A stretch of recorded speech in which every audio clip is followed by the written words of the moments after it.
pukul 6 waktu Indonesia Tengah. Inilah Radio Republik Indonesia Bau-Bau dengan Warta Kipton, berita seputar Kepulauan Buton.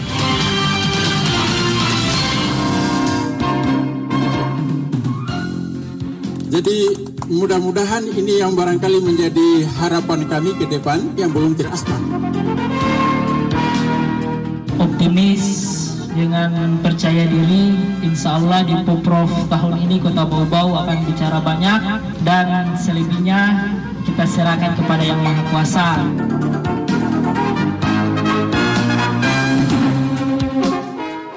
Selamat pagi, dari Bukit Waluyo Indo kami sampaikan pokok-pokok berita. Masyarakat Kompleks Perumahan Bau-Bau City View mengharapkan pengaspalan jalan dari Pemkot Bau-Bau. Wali Kota Bau-Bau Lode Ahmad Munianse resmi melepas tim sepak bola Kota Bau-Bau untuk berlaga pada Pekan Olahraga Provinsi ke-14 di Pasar Wajo.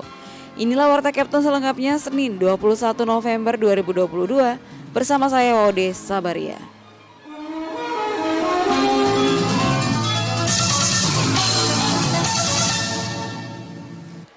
Pendengar, sebelum kami sampaikan berita yang pertama, kami sampaikan dulu update kasus COVID-19 di tanah air.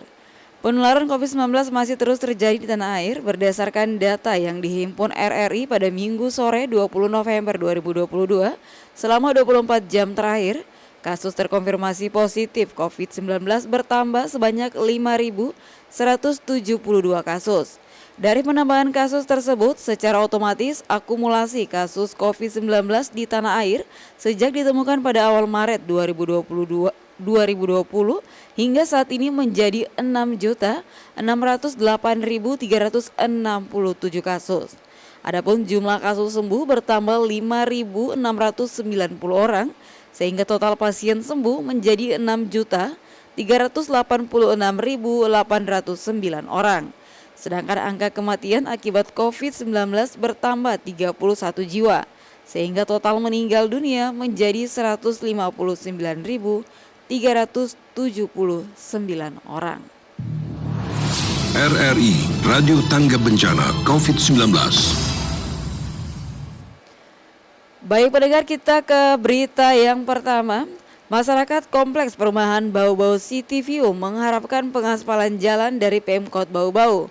Pasalnya, akses jalan di perumahan tersebut kondisinya kerikil berbatu yang cukup menyusahkan ketika dilintasi kendaraan roda 2. Mengenai hal itu, Afriansa melaporkan.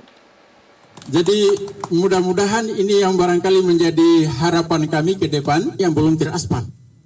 Masyarakat yang bermukim di perumahan Bau-Bau City View, Simpang 5 Palagi Mata, Kelurahan Lipu, Kecamatan Betuambari, mengharapkan pengaspalan jalan dari pemerintah Kota Bau-Bau. Pasalnya, akses jalan di kompleks perumahan tersebut kondisinya kerikil berbatu yang cukup menyusahkan ketika dilintasi, apalagi dengan kendaraan roda 2. Harapan ini disampaikan langsung warga perumahan Bau-Bau City View Lamali kepada Wali Kota Bau-Bau Lode Ahmad Munianse ketika menghadiri peletakan batu pertama pembangunan Masjid Nur Rahmah di kompleks perumahan Bau-Bau City View. Selain pengaspalan, warga juga berharap ada penerangan di sepanjang jalan kompleks tersebut. Jadi mudah-mudahan ini yang barangkali menjadi harapan kami ke depan yang belum teraspal. Di samping jalan juga kalau kita keluar dari jalan sana, dari perumahan itu kita selalu mengintip apa yang bergerak di sana. Karena sepanjang jalan ini Pak dia gelap. Mungkin kalau ada dari Dinas Perhubungan bisa membantu kita untuk penerangan jalan. Menanggapi itu, Wali Kota Bau-Bau Lode Ahmad Munianse mengatakan pihaknya siap melakukan pengaspalan secara bertahap sepanjang aset jalan di perumahan Bau-Bau City View sudah diserahkan kepada Pemkot Bau-Bau. Tadi ada penyampaian tentang jalan. Saya prinsipnya tidak ada masalah selama tempat ini, tanah ini sudah diserahkan. Karena pemerintah daerah saya kira tidak akan bisa masuk serupiah pun di tanah yang bukan milik pemerintah. Tapi kalau dalam hal ini pengembang misalnya sudah menyerahkan aset ke pemerintah, maka itu pemerintah sudah punya kewajiban untuk masuk. Sebagai contoh kata Wali Kota, Perumnas di Warruma di mana jalan di kompleks perumahan tersebut kurang lebih hampir 30 tahun tak kunjung diaspal, Pemkot Bau-Bau tak bisa mengaspal karena asetnya belum diserahkan. Namun setelah melalui proses panjang, kata Munianse, kini sejumlah prasarana utilitas umum PSU Perumnas Warrumah telah diserahkan kepada Pemkot Bau-Bau dan tahun 2023 mendatang jalan di Perumnas tersebut sudah akan diaspal. Alhamdulillah dalam keseluruhan aset, keseluruhan administratif kita sudah tuntaskan. Di tahun 2023 kita sudah aspal lingkar di Perumnas Warrumah. Itu karena aset.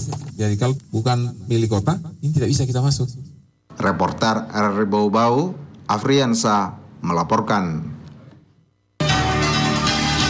Anda sedang mendengarkan Warta Kepton, berita seputar Kepulauan Buton.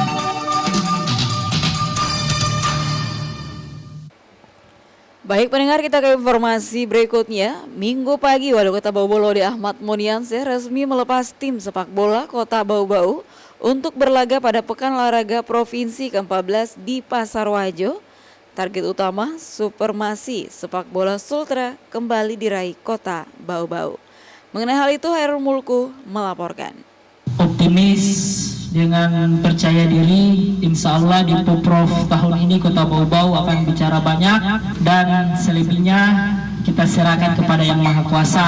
Gelaran Pekan Olahraga Provinsi Porprov Sulawesi Tenggara Sultra ke-14 bakal diawali dengan pertandingan sepak bola. Sesuai jadwal, pertandingan sepak bola akan dimulai pada Senin 21 November di lapangan Bana Bungi, Pasarwajo. Di cabang olahraga bergengsi ini, Asosiasi Kota ASKOT, Persatuan Sepak Bola Seluruh Indonesia PSSI Kota Bau-Bau menurunkan 22 pemain muda yang diasuh langsung oleh pelatih Denny Tarkas. Ketua ASKOT PSSI Kota Bau-Bau Asad Adi Karim saat pelepasan atlet oleh Wali Kota Laude Ahmad Munianse di Rujak Wali Kota Minggu menyebutkan setelah 3 bulan menjalani pemusatan latihan, tim sepak bola Kota Bau-Bau siap bertanding dan turun dengan kekuatan penuh. Kita sudah melakukan seleksi secara profesional dan terbuka secara umum. Alhamdulillah lahirlah 22 atlet Kota Bau-Bau, warga Kota Bau-Bau. Tentu saja dengan waktu 3 bulan ini bukan waktu yang singkat untuk kita berproses. Dan kami juga optimis dengan percaya diri, insya Allah di Puprov tahun ini Kota Bau-Bau akan bicara banyak dan selebihnya kita serahkan kepada Yang Maha Kuasa. Pada tim sepak bola Kota Bau-Bau ini, Wali Kota Laude Ahmad Munianse menitip banyak harapan yang tidak lain adalah agar supremasi persepak bolaan di Sulawesi Tenggara berada di tangan Kota Bau-Bau. Bahwa supremasi sepak bola di Sulawesi Tenggara kembali dipegang oleh Kota Bau-Bau. Itu harapan maksimal yang kita. Namun demikian, tentunya ini hanya bisa kita capai kalau tim ini terbangun dengan kekompakan yang baik, soliditas yang baik, dan dipimpin, diarahkan oleh para pelatih-pelatih. Selamat tadi, mudah-mudahan proses panjang yang sudah dilalui dengan latihan, penyesuaian antar personal ini akan memperkuat soliditas tim kita. Pertandingan sepak bola yang dilaksanakan di Kabupaten Buton akan menggunakan 3 lapangan, masing-masing lapangan Bana Bungi, lapangan Takawa, dan lapangan Waswemba. Reporter RRI Bau-Bau, Hairul Mulku melaporkan. Baik pendengar, kita ke informasi selanjutnya. Direktur Jenderal Industri Kimia, Farmasi, dan Tekstil Kementerian Perindustrian Ignatius Warsito mendukung hilirisasi industri aspal Buton yang ada di Kabupaten Buton karena memiliki potensi yang sangat besar. Hal itu diungkapkan Ignatius ketika meninjau pelabuhan aspal Nambo di Kecamatan Lasalimu dan pabrik aspal PT Kartika Prima Abadi, serta melakukan kunjungan kerja di pabrik aspal PT Putindo Bintek di Desa Wining, Kecamatan Pasarwajo, untuk melihat langsung aktivitas industri aspal Buton. Ignatius mengaku dari kunjungan tersebut pihaknya bisa memahami karakteristik industri aspal Buton. Menurutnya PT Kartika Prima sudah membangun industri aspal dalam waktu yang tidak terlalu lama dengan teknologi aspal yang modern. Ia pun optimis pemerintah daerah, kementerian dan lembaga lainnya dapat menciptakan hilirisasi industri aspal dalam menghasilkan produk turunan lainnya. Oleh karena itu, Pihaknya juga berharap pemerintah Kabupaten Buton bersama Pemprov Sulawesi Tenggara menyusun daya dukung dan daya tampung industri aspal Buton. Baik pendengar, sebelum kami akhiri, kita ikuti wawancara reporter Hairul Mulku bersama salah satu UMKM yang ada di kota Bau-Bau. Pemirsa RRI Net dan pendengar RRI dimanapun Anda berada, saat ini saya berada di kota Bau-Bau, tepatnya di salah satu pengrajin riti atau dalam bahasa Indonesia yaitu pengrajin kuningan. Pak, ini nih banyak sekali hasil produksi Bapak. Mana yang paling diminati, yang paling banyak pesanan di masyarakat? Ini seperti untuk masyarakat kita kota Bau-Bau khususnya. Ini ada lampu-lampu, ada talang-talang begini, dulang begini. Kemudian banyak macam dia. Oh, iya. Ini talang untuk haroa begitu? Iya, untuk haroa, untuk upacara-upacara adat. Ya. Yang begini berapa? Ini harganya 3.500.000 harganya begini, sampai 4.300.000 per buah? Per buah ya. Oke. Untuk kantor bolio? Ini untuk lampu adatnya ini dia 1.500.000 satu buah. 1.500.000. Ya. Ini juga ada gonggong ya Pak Sarmin? Ya, gong.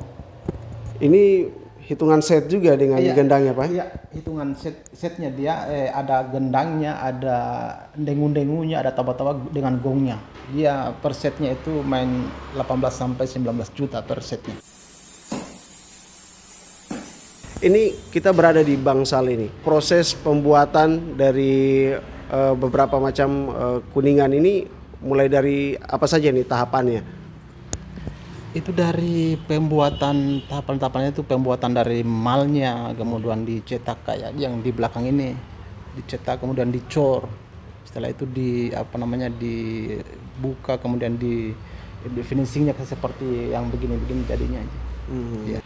Pak Sarmin sendiri sudah berapa tahun berkecimpung di usaha ini? Saya pertama bekerja mulai dari putus sekolah dari tahun 90-an. Ya, 90-an. Terkait juga dengan imbas dari pandemi COVID-19 sendiri, seperti apa gambarannya Bapak ketika pandemi melanda beberapa tahun terakhir? Kemarin kita sempat putus juga ya, artinya dihentikan semua pergerakan usaha kuningan ini. Iya. Sekarang alhamdulillah sudah mulai bangkit ya? Iya, mulai terbuka juga, kita punya yang belanja juga, alhamdulillah bisa mencukupi. Oke. Pemirsa RRI Net dan pendengar RRI Bau-Bau dimanapun Anda berada, demikian laporan kami dari Galeri Ogi Kuningan, Kota Bau-Bau. Selanjutnya kembali ke Pro 3 Jakarta.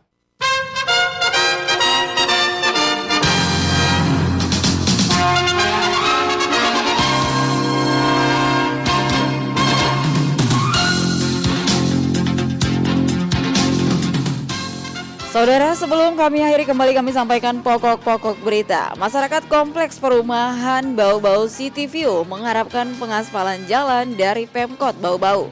Wali Kota Bau-Bau Laude Ahmad Muniansyah resmi melepas tim sepak bola Kota Bau-Bau untuk berlaga pada Pekan Olahraga Provinsi ke-14 di Pasarwajo. Demikian Warta Kepton hari ini, mewakili kerabat kerja saya ucapkan selamat pagi.